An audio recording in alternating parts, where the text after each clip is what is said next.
Welcome back to a new video, and on this occasion is the Arturia MINI V4. Everything on this guide is in chapters. If you look at the description or the timeline, you can jump to a section or skip the ones you don't want. If you like this, please like and subscribe.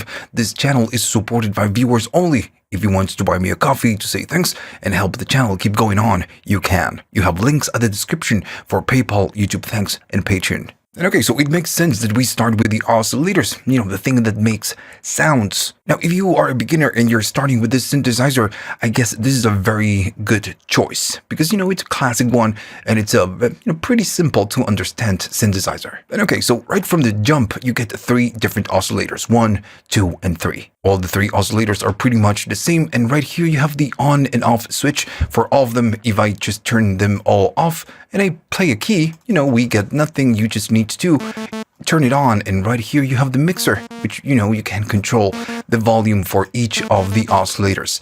Now, as you can notice, the number 3 sounds a little bit funny. If I go up, if I play it, it sounds a little bit weird. I'm going to tell you why in a minute. For now, I'm going to go all the way down and just go up on the first oscillator. Now, in terms of waveforms, you have the same waveforms for the oscillator number 1 and the oscillator number 2. You get a triangle. Then you get something that calls tri-saw or saw triangle, which is, a blend of a triangle and a saw. Then you have a saw, you have a square, you have a narrow pulse, and you have a more narrow pulse. Now, all the oscillators can do the same thing, they have the same waveform, but the number 3 doesn't have a tri-saw. It only has a ramp up, which is the opposite of a saw. Why, you might ask? I'm gonna let you know again in a minute when we get right here. Now, I'm gonna go to the number 1, maybe stay on the tri-saw. So you can go up and down in range. The lowest is the 32, but you can go into low frequency, which is pretty much an LFO. But if you keep going up, it's gonna go up in octaves pretty much. In this case, it's going to be control. It's going to be called range. Now, the other oscillators can do the same. If I go to a tri-saw and go up in volume, they can do the same. They have the same range. But on this ones, the 2 and the 3, you can go up in semitones all the way up to 9 semitones up, and then all the way down to 9. If you double click, it's going to go to, the default. Something that you can do if I turn on the number 1, and I'm going to go maybe to something that has a little bit more bite, is that when you control this or any other control that can do, in this case, small amounts, if you click with the right click and you hold it and you move it, you can fine tune the oscillator. And in this case, since we are using the 1 and the 2, if we are going double click and go back to the center, it sounds a little bit phasey, but if you separate the oscillators in small amounts, you get a bigger sound. Now, the oscillator number 3 can do the same thing. I'm going to turn all the oscillators off, and I'm going to go up only on the number 3. If I play it, there's something funny. First of all, it's very low. Now, this is because the oscillator 3 control. The oscillator 3 can be used as a modulation source, as an LFO, and this got to do with the controllers right here. This is the modulation section. Now, we're going to talk about this in a little while, but right now, if I go right to the center and I play something, notice that it's very low. If I go up in range, now we get a tone. Now, I'm going to be playing different keys with my mouse, and notice that every time I play it, I get the same tone. This is because, again, this can be used as a modulator. Now, in this case, I'm going to be going to the OSC3 control. When this is off, it's disconnecting the oscillator 3 from the keyboard. So it means that it's just not listening to the keyboard. So if you want to use this oscillator, just like, you use the oscillator 2, you need to turn on this switch. And now, every time that you play a key, it will listen to your keys. And alright, so, pretty simple. You just need to turn them on. And of course, you need to control the volumes, but then, select maybe different shapes. Maybe this is going to be a tri-saw. This has a little bit more harmonics. And maybe on this one is going to be on 8, then on 16, and this one is going to be low. And then when you play something, you're going to get that moog type of sound.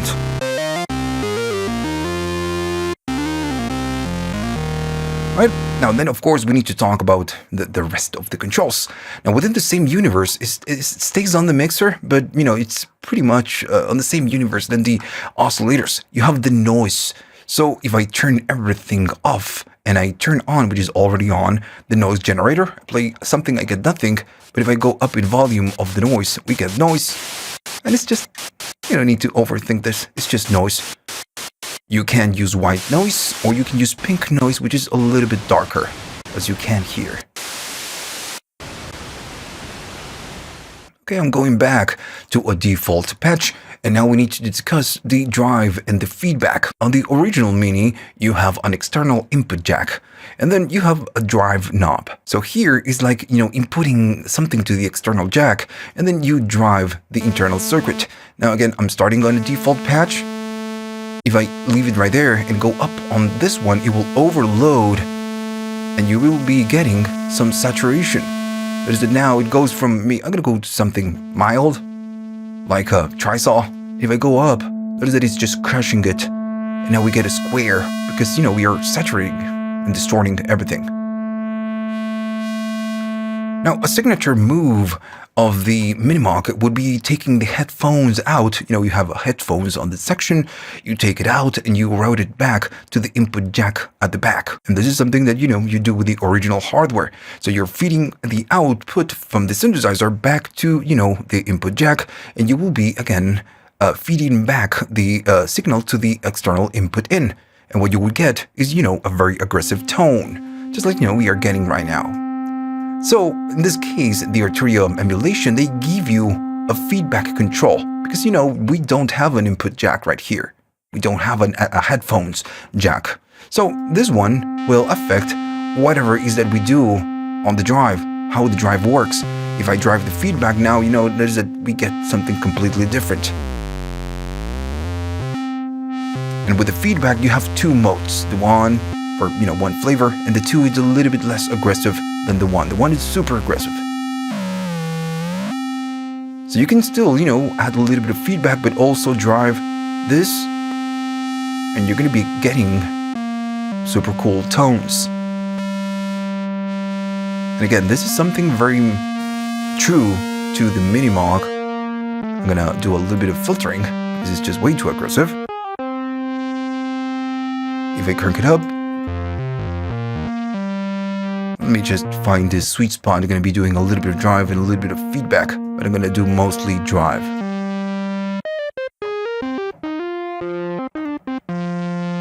Right, so this is how it sounds with, and if I turn or go down, it's going to sound not so aggressive. Now again, like I said before, this is something that we get on the original, that we can do on the original hardware. Then, they gave us the control to try to emulate that. I gotta say, it sounds, really cool, or more faithful to the original one. Now, the previous version of this same synthesizer, the Mini V, we didn't have the feedback control. We only had a drive. It was good, but now on this version, it got much better. And okay, so starting from a default patch. Right, so we need to talk about the filter, and we have a lot of things going on right here. So this is a subtractive synth. We dispose the frequencies that we don't want. So if I play a key, the cut of frequencies is going to cut off whatever high frequencies we don't need. And this is again how it works, this type of synthesis. The other thing that we can do is to add a bump at the breakpoint right here. And this is going to be the emphasis that nowadays we know it as resonance. As we keep going up, that is that we get that tiny little peak, and we can sweep the whole range. Now, something very true to this type of filter, and this is a 24 dB per octave, so it's pretty aggressive. Now, when we add a little bit of emphasis, notice that it can self-oscillate, which is pretty cool. But again, something very cool, or something very true to this type of filter, which is a ladder filter, is that when you go up in resonance, and I'm going to play a low frequency, you lose a little bit of the low frequencies. And this is normal for this type of synthesizer, for this type of filter. As I go up, we get that bump, but the lower frequencies, they go down. So what Arturia did, they added a button so we can compensate for the lows. If I go up and I'm losing lows, I can turn this on, and we keep the lows. And this is actually something really cool. Of course, you don't get this on the original hardware, but if you're creating something, a patch where you need some lows, and you go up in resonance, and maybe you lose way too much lows, you just click this button, and it's gonna really change the patch. That is how different it sounds. Now, with the original one, you had to decide what you want to do. Sometimes going up in resonance is going to take all your low information, and then you have to roll it back just to get it back. But now with this button, we just don't have to. We can just boost to whatever resonance and keep the lows. So then we get, and I'm gonna maybe put it right here, we get the amount of contour. With this one, we decide how much modulation we can do with the cutoff frequency. So if I play a key, I want this cutoff frequency to go and go up and go down every time I play a key. And right now I'm doing it with the mouse, but maybe I just don't want it to do it with the mouse. I want for something else to do it for me. And this is going to be the amount of contour. If I go up, what is it? We get something like that. If you go really up, it's going to be really aggressive, and we can see it on the spectrum. If we want to just a tiny little bit, you go down. So how are we moving this control up and down every time we play a key? Well, it's going to be this envelope, the attack, decay, and sustain. If we want to slow going up, we go more attack. If we want for slow going down, we go up on the decay. And if we want to sustain it at some point, I'm going to go up on the sustain and stay right there. Now, I know that this might be your first synthesizer and you don't understand, or maybe, you don't know attack, decays, and sustain and release. You don't know ADSR. Don't worry, I'm going to give you an ADSR 101 with this synthesizer on the next section. Before we go there, I want to show you this controls. Actually, the first two that you have right here. This belongs to the envelope section. If I play something, maybe I'm going to be doing... I'm gonna go and do something like that. So right now, if I'm cutting a lot of frequencies. So if I play a higher key, it's gonna sound like that. If I play a middle, and low, it will always sound the same. And it's because, the cutoff frequencies is not adjusting to whatever frequency we are playing with our keys. So this is gonna be the keyboard control. The first one, it means 1/3. The second one is gonna be 2/3. And if we have both on, it's going to mean full. Now, just to show you how this works, I'm going to play a higher key, and it sounds like this. If I enable this one, notice it sounds much brighter. So what this is doing is listening to the keys that we are playing. Since we are playing a higher key, the cutoff frequency is going to be kind of offset it to adjust it to the higher frequencies. So if we are playing keys, now we play the higher keys, of course we do a lot of cutoff. If we enable this, it's going to be much brighter when we play higher keys. And this is what the keyboard control does. If I play lower keys, it's going to be a little bit darker because we are playing lower frequencies. But, it's letting us hear or adjusting the cutoff so we can use the keyboard like, maybe a real instrument. Now, if I turn this one off, this one does the same, but it's going to be a little bit more aggressive. Oop, made a mistake right here. I need to turn this off. It's a bit darker. If I turn this off and I turn this one on, it's, a little bit brighter. So you have, two flavors, let's say. And you can turn both on, and now you're going to be full. Everything is going to be super bright. When we go to, I want to say super bright, but bright. When we go to higher frequencies and when we go to lower frequencies. So you have 3 different flavors. And alright, so I'm starting with the default patch. I want to show you how the attack, decay, sustain works. Now, on most synthesizers, you have an ADSR. Attack, decay, sustain, and release. In the case of the Mini, you don't have a release stage.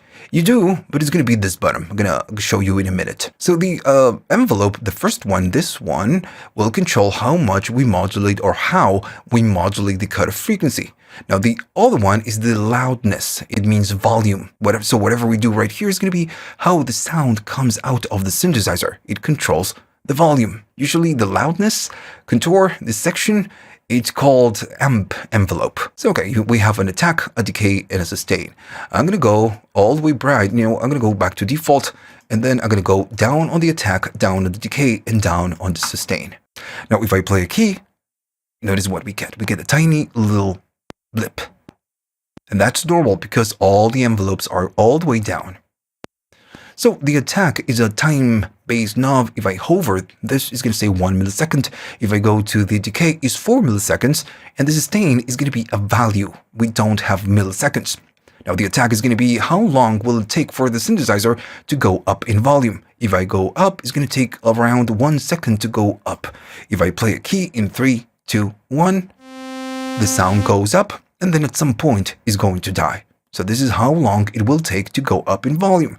If I make it 2 or maybe 3 seconds, it's going to be super slow. And it's going to take a little while to die. And if I make it super slow, well, it's going to be really long. Play it, slowly goes up, it has a curve. It stays right here at the top, just for a tiny little bit, because this is the time, the attack time. And then at some point it's going to die. But notice that I'm holding the key. So it doesn't care about us holding keys. This is going to be the other stages. So we know that now the attack is going to be how long will it take to go up in volume, but not how it goes down, and not what happens if we sustain. So how it goes down is going to be the decay stage. So now it's going to go slowly up, and then it's going to go slowly down. I'm going to press the key in 3, 2, 1. Goes up, and then goes to the decay stage, and is slowly dying now. With no decay, it goes up, and it dies. So how it goes down in volume is going to be the decay. Cool, we know this.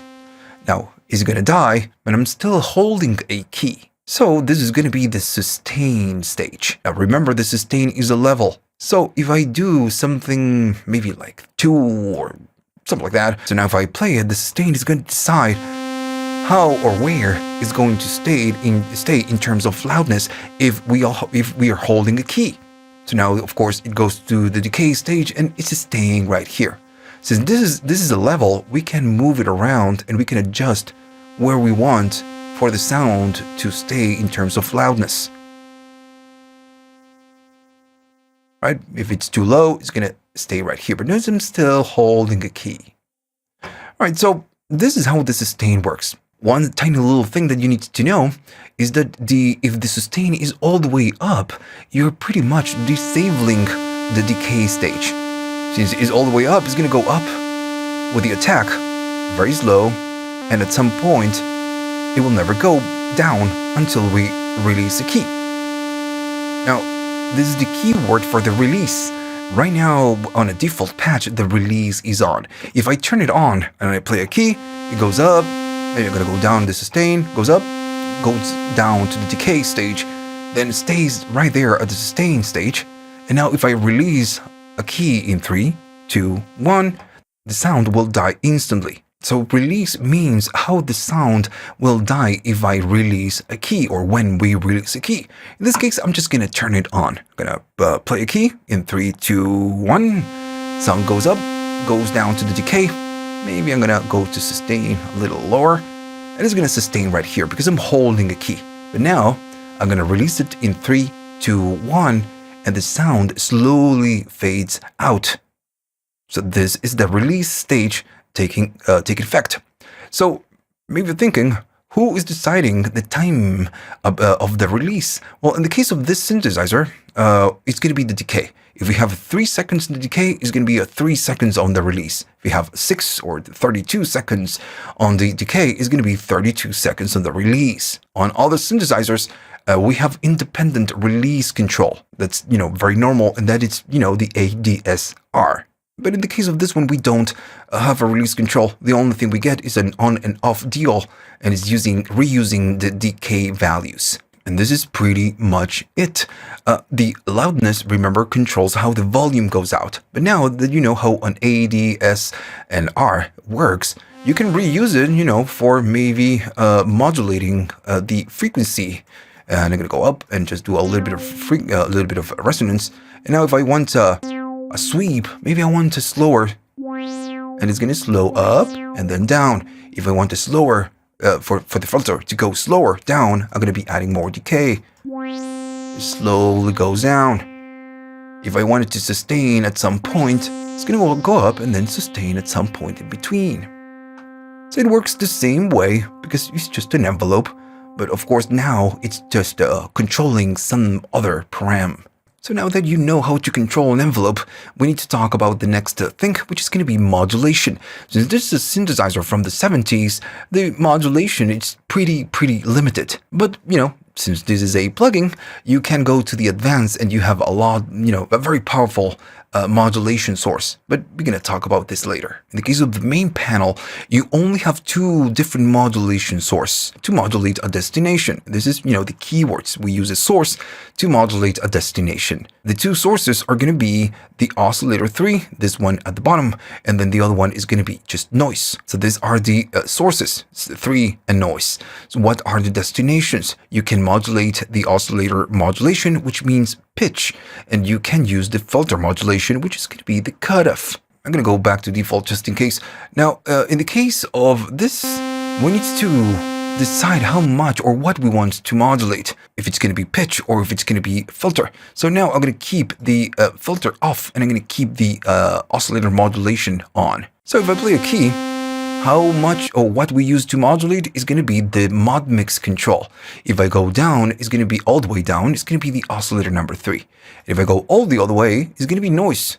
So I'm going to stay on oscillator 3. So this one, the mod amount, is how much we want to modulate, how aggressive.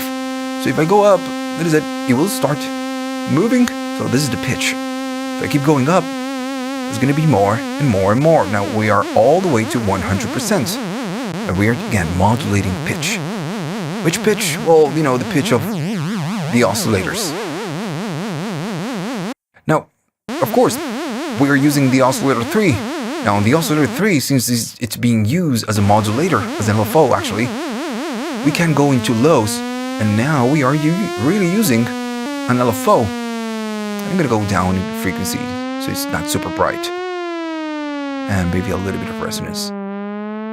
Okay, so since this is an oscillator going into lows, we use it as an LFO. Remember, this one, it's off, so it doesn't matter which key we play. It will be constant. If I move this semitones control, it's going to go faster. So this is the rate of the LFO. And whatever it is that we do right here is going to be the instruction. Is a ramp up, or maybe a saw, or maybe an on and off. And if we want to go faster, we just need to go up on this one.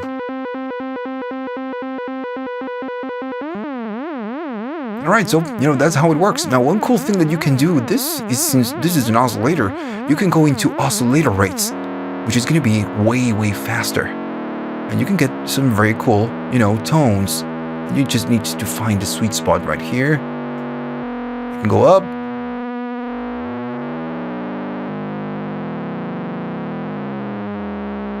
Alright. So if you want a more traditional LFO, go all the way to low. Alright, so again, this is what we can do with this oscillator, with this modulation. This one, again, is the oscillator 3. If I go all the other way, it's going to be noise. What? Which noise? Well, this one. If I change it to pink, it's a little bit different. If I change it to white, it's a little bit different. So it's using noise just to modulate the pitch. And since noise, it's very unpredictable and fast, we get this type of sound.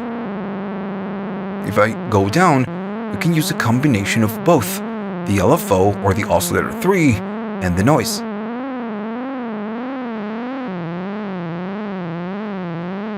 Maybe we can do a little bit of oscillator 3 and a little bit of noise, or more noise and less oscillator 3.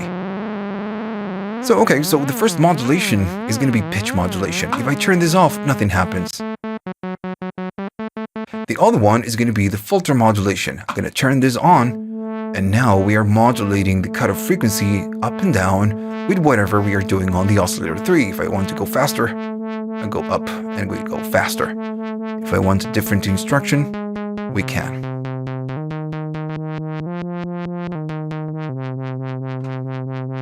Remember, we are modulating this up and down following whatever instruction we have right here.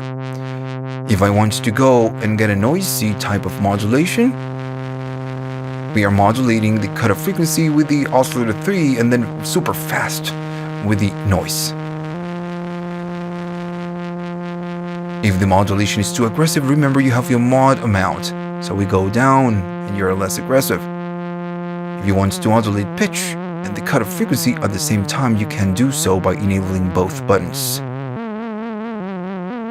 Now, maybe you're thinking, is this the only thing that we can do? Well, from the main panel, yes, but remember again, you have the advanced section. And the advanced section is pretty cool. I'm going to show you in a minute. Another thing you can do, since we are using this, and I'm going to turn off the filter. I'm going to go all the way down. Maybe I'm going to go to filter and turn off the pitch. Go all the way up. We are using this control as a low frequency oscillator. If I go up, of course we use it as something else, but I can enable the oscillator 3 control. And now every time that we play a key, the modulation is going to be different. Even if you go to alpha rate, I play a higher key, it's going to be faster. Lower key, it's going to be slower. And very slow key, super slow. Because remember, the oscillator 3 control is linked to the keys that we play. So it's changing the speed as we play different keys. Alright, so this is what you can do with the modulation section. So the Mini, it's mono, it's monophonic. One single voice, one single key at a time. So this is what you get when you go to a default patch. How can you check this? Well, first of all, if you play a chord, you cannot do it. You can only play one single key. Right here at the bottom, it will tell you poly and whatever it is that you're doing. If I click it, it can do poly up to 6. So if I select poly 6 and I just play a chord, I'm gonna, chop the frequencies down a little bit. Now we can do chords, which is again something that you cannot do with the original one. This is why it's a plugin, so we can.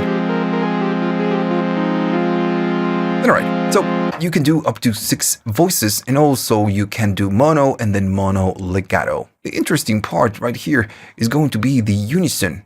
Right here you have a button to turn the Unison on. Now if you don't know what Unison is, it's going to take whatever amount of voices and it's going to stack the voices on top of each other and you're going to get the big sound. So if I play a key, notice it sounds way bigger.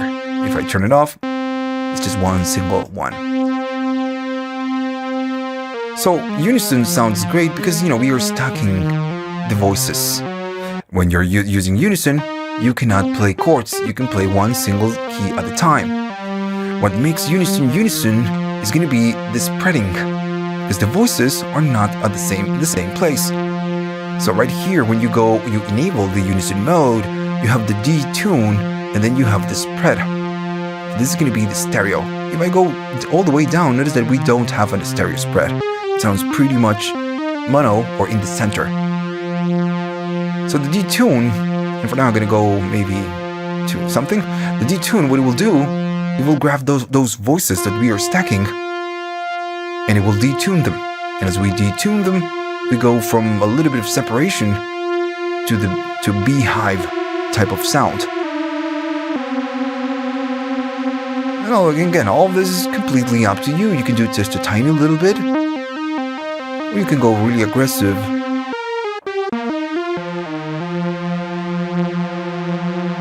And get a different sound. The spread is something extra. Now it's gonna make the voices super wide. It's like a stereo width control. Now another thing that you get, and for now I'm going to go back to default, is going to be the vintage. So this vintage is voice dispersion, and this is very useful when using maybe poly or maybe using Unison. So on real vintage gear, voices are not exactly the same. In this case, it's a monosynth, but since we can do poly, it's trying to emulate that vintage type of analog sound. Since the voices are not the same, the vintage, what it does, it will separate the voices, adding imperfection to the voices, so they're not the same. If I play a key or play a chord and I go down, it's going to be like that. But if I go all the way up, notice it sounds detuned. It's because, again, it's adding imperfection to to those voices. Maybe it's a little bit right. If I go down, it's still, analog. It sounds analog, but if you go up in vintage, it's much more. So this is the first way that you get to make the plugin sound a little bit more analog. But you have extended controls. When you go here and you click it, you have this main panel. And this is like the fine tune for this vintage type of mode. Right here, you can decide how aggressive you want to be. The pitch, of course, is going to be the pitch of the oscillators. Then you can offset the cutoff. Then the resonance, then the pulse width modulation. And this will affect the pulse width. If I go to a pulse width, let me just turn everything off. I'm going to be changing this.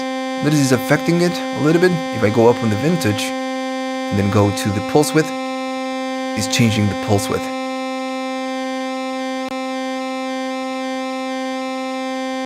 So, this is going to be a little bit different for all the different voices. That's, the point. And then you have the keyboard right here, the keyboard control. And then you have the 3 different profiles, which is 0, 1, and 2. For the keyboard control, this is talking about the keyboard control, how imperfect we want it to do. And then you have the envelopes, you have the mod, and then you have the volume. If you think about this, this is all the different sections that we have on this synthesizer. If you want to make it sound a little bit more vintage, maybe I'm going to go back to default and start over. I can go to poly, just to make it obvious. And you can, of course, go to here and, make your adjustments just to make it, again, sound more vintage. And this will also affect the unison. If I play one key and I go up, notice it's already detuning. When I go up, it sounds way different. And maybe if I go brighter, you can hear the difference.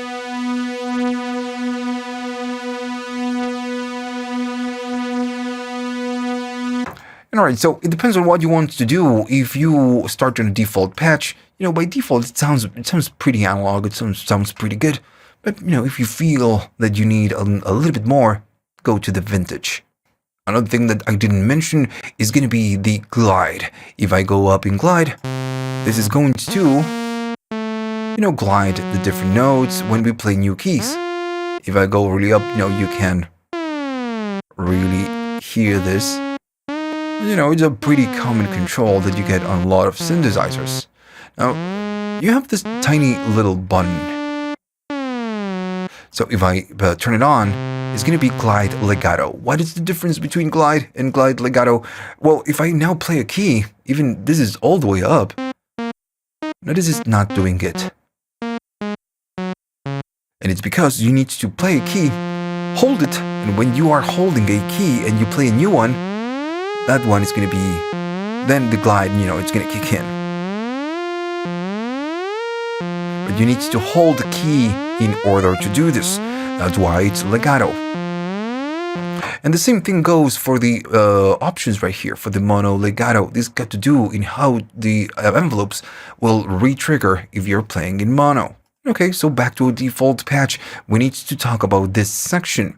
Now, I'm going to be doing a little bit of cutoff frequencies, and I'm going to be doing a little bit of contour. So we are doing a little bit of modulation. If this one is all the way down, these controls at the top will do nothing. So I need to do something. So right here, you can decide if the velocity of your keyboard, if you're using a MIDI controller or maybe a MIDI clip, how it will affect the filter or the loudness. So the filter is going to be, whatever instruction we do with the amount of contour and the cutoff frequencies. So if I play a key very softly, it does that. If I play hard, it's just the same. But now, it's going to be listening to our velocity. And if I play soft, it's going to be that. It's going to scale it down. But if I play hard, it's going to be brighter. So it's affecting the modulation we do to the cutoff depending on our velocity.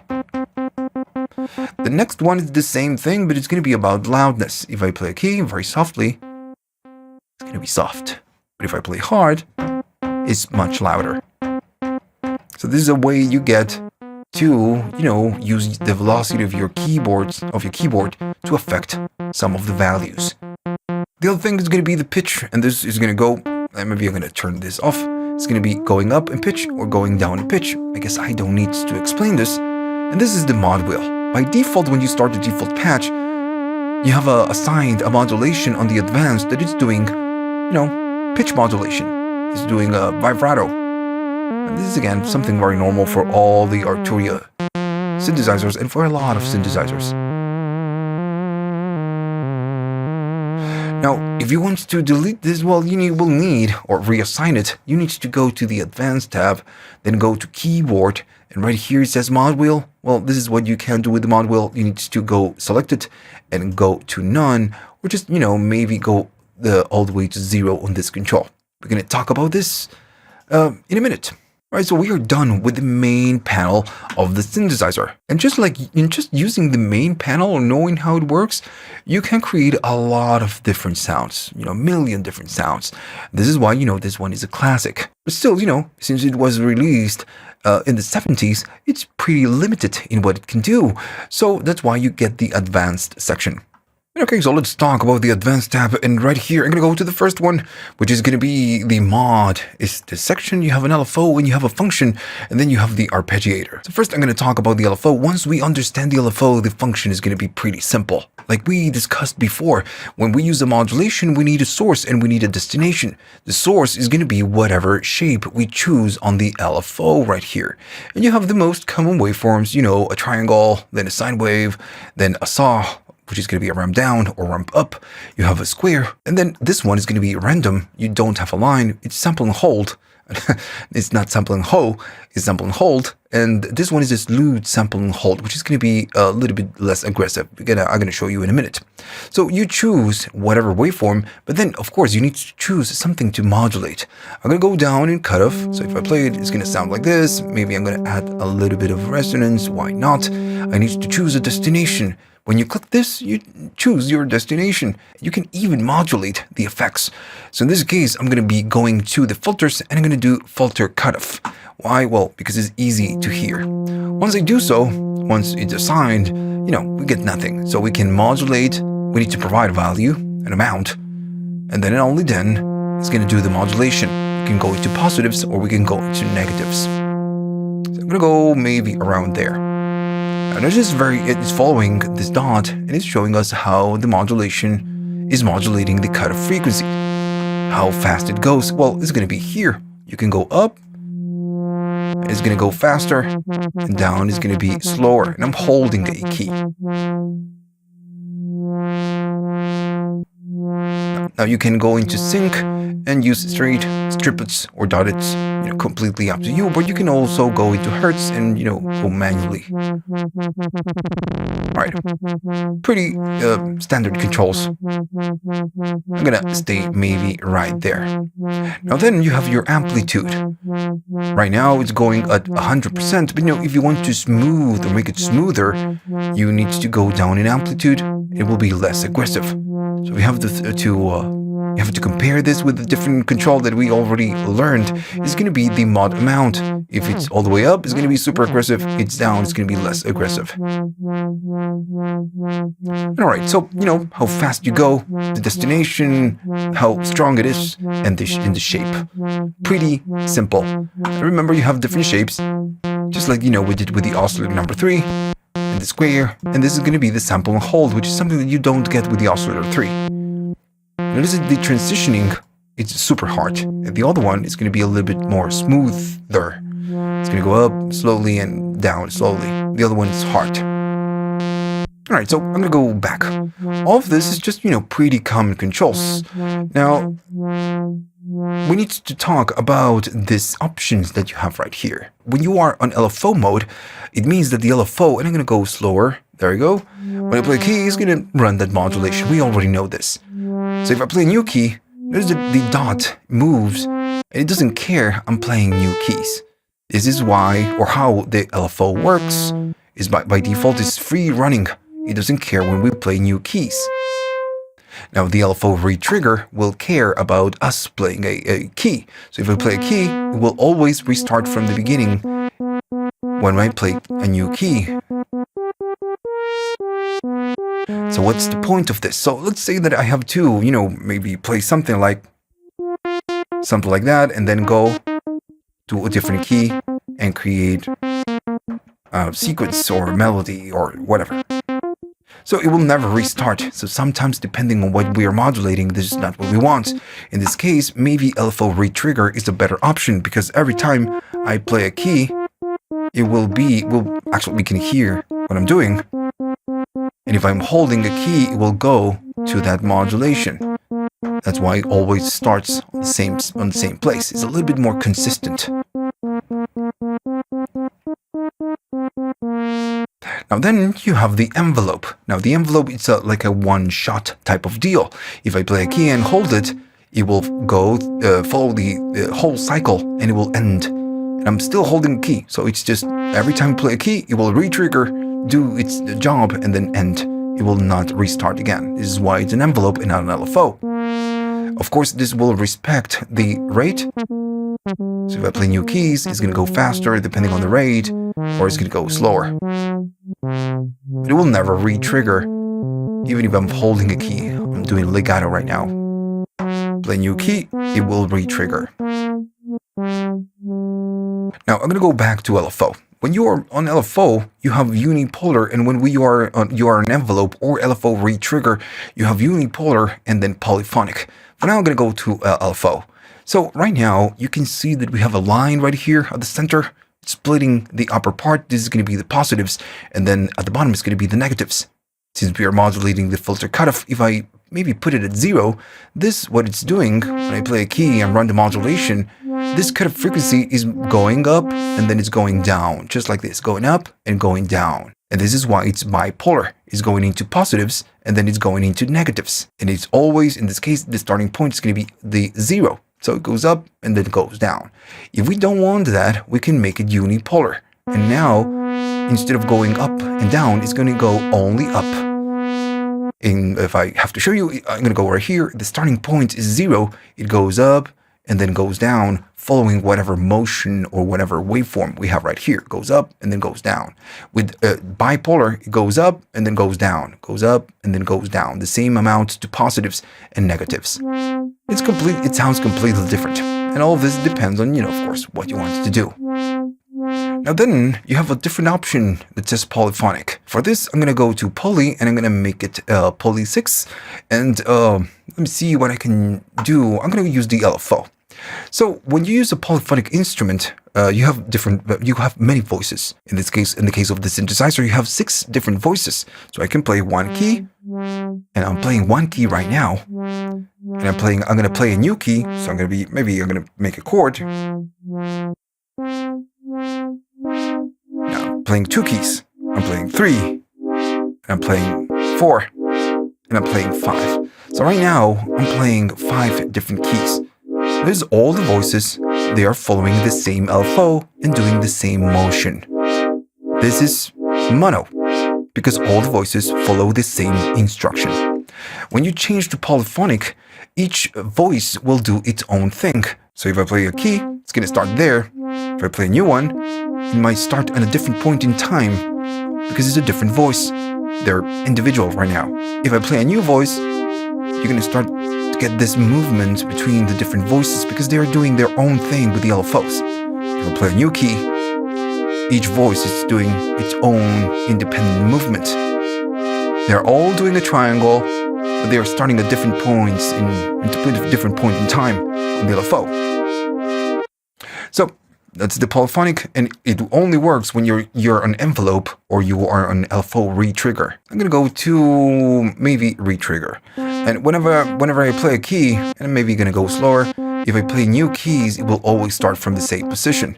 Now what you can do, you can offset the phase, because instead of starting here, you can move it and maybe start it right here at the top instead at the beginning. You can just offset as much as you wish, all the way to 360, which is pretty much the same thing. We are right back where we started.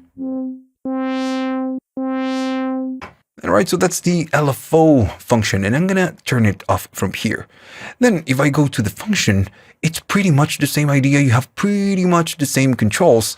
You have the envelope, it works the same way with polyphonic and unipolar. Then you have LFO and then LFO rate trigger. The rate and sync work the same thing with the amplitude and the destinations. I'm going to do the same thing. I'm going to choose the filter cutoff as a destination. So if I play a key, nothing happens because we have nothing right here. So you need to select a preset, or you can draw your own instruction. If I use a preset, it will just use that preset as a modulation. Now you have other presets. Some of them are just a little bit more wild. But the thing is that if you don't like the presets, you can draw your own. If I go right here with the with the mouse, I can just click and it's gonna create a point. And now that is gonna be my instruction. I can click it and move it around just like that. If I want to create a new point, I just click and it will. You can adjust the curve of that point. Let me just do something a little bit better. You can adjust the curve just like this by clicking and dragging. And then you just add points and you create your own custom waveform. That's, the plan. What happens if you want to delete? Well, you go to the point and you press the right click. You make a right click and it will delete the point. So if I delete this and I'm going to be pressing a click, actually making a right click, and it is that when I hold the right click on an empty space, it's turning into an erase, so I can go select everything and it kaboom, it's going to delete everything that you select. Cool, right? So of course on the original one you don't have things like this. This is just something very modern. Now, on top of this, you have the information right here at the top. It's going to tell you where it is or which point it is. The level, you can change it from here, or you can change the timing from here. Now, also, you have a draw mode. It means that you can, instead of doing free, which is what we are doing right now, you can do it in steps. You can draw steps, just like that. Or maybe you can ramp it up, or you can ramp down. I guess you can see it right here. I don't need to explain it.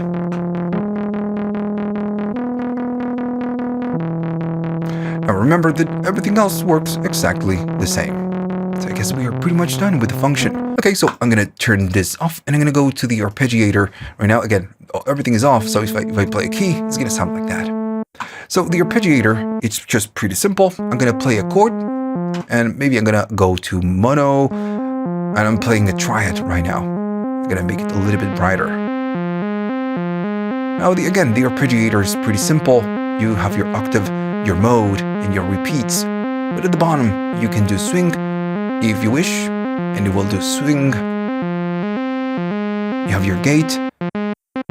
It's gonna make it very staccato, or go super large. And then of course you have your speed. You can go down, and it's gonna go way slower, or you can go much faster. If you want to unsync, you can go in hertz. Again, just use triplets and dots. I'm gonna go to sync. Maybe I'm gonna stay on 116. There we go. I'm gonna do no swing. Now then you have the other options, which is gonna be the octave and the modes. First I'm gonna go to the modes. You don't have crazy amount of options right here. It's gonna be up or maybe down. Then you have up and down, but it's gonna repeat the last one. Then you have up and down, but it's gonna exclude. That's why it's exclude. Just, not repeating the last one. As played, it means that if I play a key, and I play a different key, and then I play a new key, and I'm holding the keys, of course, and I play a new one, I'm just playing wild keys right now. It's gonna remember the order in which I play the keys, and it's just gonna arpeggiate that. It's not gonna be up or down. So it's kind of remembering what I did and playing whatever is played. That's why it's called as played. The next thing is going to be random. So if I play a key, it's going to randomize. If I play a key, now it's going to be randomize whatever it is that we are playing. And just like that, this is the arpeggiator. It's a pretty simple one. I'm going to go to up, and And with the octaves, you can go 2 up and it's going to repeat whatever it is that you're doing. 1 octave up, and you can do it up to 3, and then you can do up to 4. And that's it. Can you go down? No. Then you have the repeat. Now this one is super cool. This is something actually new. That this is not on all, you don't get this function on all the Arturia synthesizers.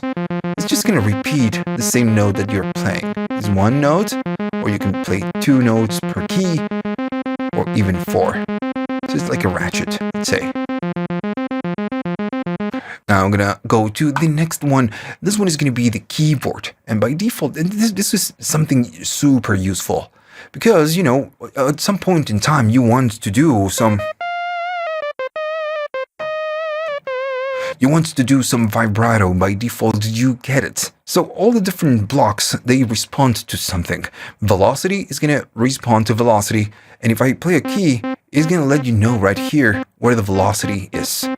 Then you have aftertouch. If you have a keyboard that or a pad that recognizes aftertouch, I'm gonna be doing it right now, and I'm gonna press the keys to have the aftertouch move, and we can see how much I'm doing. Then you have the mod wheel.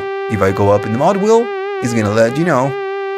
And then the keyboard tracking, it's listening to which key I'm playing. If I'm playing a low key, it's gonna be right here at the bottom. If I play a high key, it's gonna be right here at the top. So how this works is that we need to assign something. Maybe I'm going to be going to the cutoff frequencies, and I'm going to go up. So now the velocity in which I play the keys will affect the cutoff. If I play soft, it's going to be very soft. But if I play hard, it's going to be much aggressive. Now I'm going to try to play soft. It's very dark. If I play hard, it's opening the cutoff. What if I do the same thing with aftertouch? I go to the filter frequency, and I'm doing always the filter cutoff because it's very easy to hear. If I play something and I do aftertouch, we can see or hear the modulation. You can do the same thing with the mod wheel, we already know. And then of course the keyboard tracking is pretty much what you have right here. The keyboard control, depending on which key you play, is going to scale the cutoff frequencies. By default, you have this envelope on all the different blocks, but you can, draw something else right here. So now my aftertouch, for example, if I want to do a little bit of aftertouch, it will not affect my filter cutoff. Maybe I'm gonna go down, just like that. So if I do a little bit, it will not affect it. Only will affect it when I go hard. We can do the opposite. Maybe it's gonna be affecting it when I do this, but then if I do a little bit more, it will go down, and if I press hard, it's gonna go up. So you can draw, and you can draw some curves right here. So you're not locked into, doing or following this envelope. And the same thing goes for velocity, mod wheel, and then the keyboard tracking. So that's it. And again, this is how it works. It's pretty simple. The thing is that, of course, you need to be a little bit creative and just choose a destination and maybe draw something and create a nice patch. But again, you need to be creative, and the best way of to be creative is to go to the presets, load them, and just check whatever it is that they are doing.